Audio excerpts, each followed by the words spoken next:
The Shanghai Cooperation Organization Summit just wrapped up its annual heads of state meeting in Tianjin, northern China.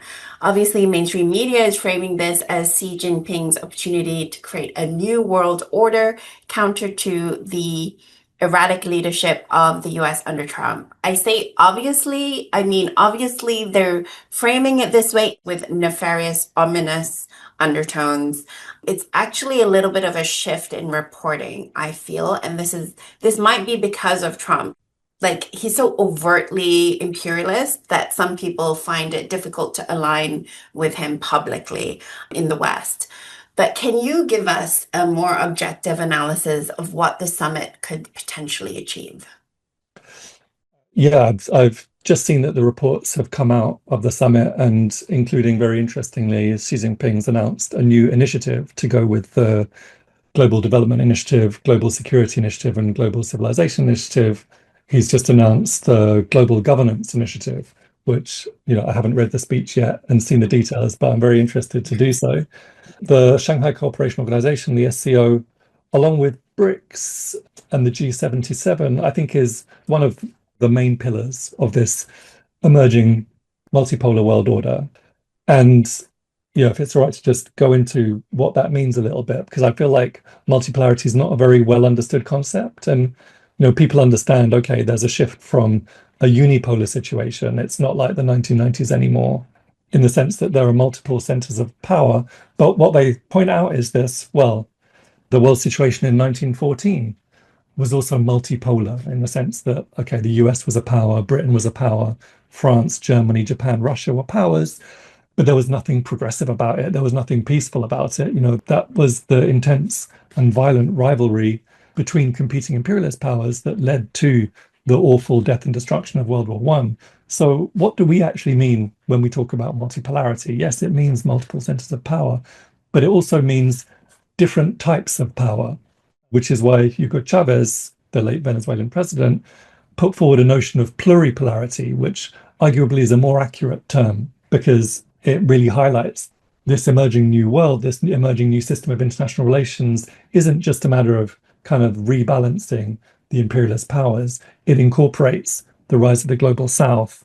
It incorporates China, India, Africa, Latin America, the Caribbean, the Pacific, the Middle East, all having, a seat at the table, all having some say and some influence in global affairs, which is a huge change. It's a huge shift away from a situation where one countries or one group of countries can just impose its will on others. It means a massive undermining of the US-led imperialist world system. And it's essentially a reiteration of the principles of the United Nations Charter, the principles of international law and of peaceful coexistence. But it's actually, for the first time, it's really being made real by the rise of the global south and of China in particular. So the SCO, it accounts for 43% of the world's population. So it's a very substantial grouping. It accounts for about a quarter of the global economy. And there's lots of variation in terms of political systems, in terms of level of development, in terms of GDP levels and so on. But there is a recognition that all the countries involved, just like more or less all the countries of the global south, have a shared interest in maintaining peace, building stability, preserving sovereignty, development, and coordinating on security, coordinating on economic development. It's particularly significant that Narendra Modi, the Prime Minister of India, is attending. This is his first visit to China, I think, since 2018, so in 7 years. And there are some promising signs there of a rapprochement between China and India, which essentially is another way of saying that there are some tentative signs that India is starting to move away from its alignment with that US-led imperialist bloc, which has to be said is a process that's been facilitated by Trump's idiotic tariff policies and whatnot, as you alluded to in your question. Yesterday, Xi Jinping and Narendra Modi pledged to resolve the border differences that exist between them and have existed between India and China since for many decades, that are actually a product of British colonialism and the Mile Line and all the rest of it. But these are problems that have been inherited from history and that have to be sorted out. Modi, and I, like probably most of the people watching your podcast, I'm not a massive fan of Modi, But he made a very correct statement yesterday, which is that the interests of 2.8 billion people of both countries, India and China, are linked to our cooperation. And this will pave the way also for the welfare of entire humanity, which I think is quite a good way of putting it. And India-China rapprochement is like the last thing the West wants to see. And it's what the US and Europe have been working very much against for years, if not decades. But, it's a very important development and very potentially very helpful and very promising for the rest of the world. Vladimir Putin is also attending the summit, and that's kind of a little reminder that most of the world hasn't actually cut Russia out in the way that the West has.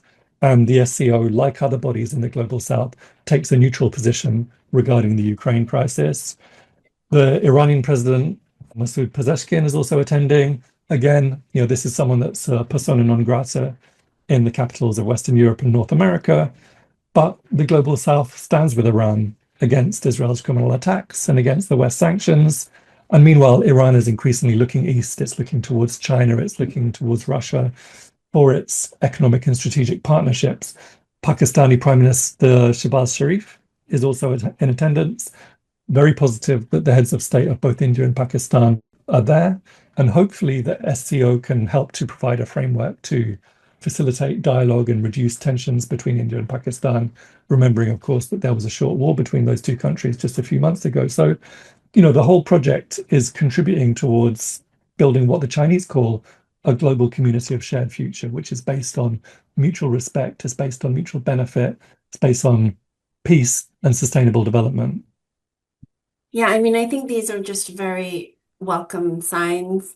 I think often in the West, though, we tend to be very skeptical of anything that isn't just incredibly horrible destruction versus actually, what you're talking about is just really a rational way to deal with things. It's not insane. It's actually the more obvious common sense way to deal with things. We're just so brainwashed to think that it's like completely impossible,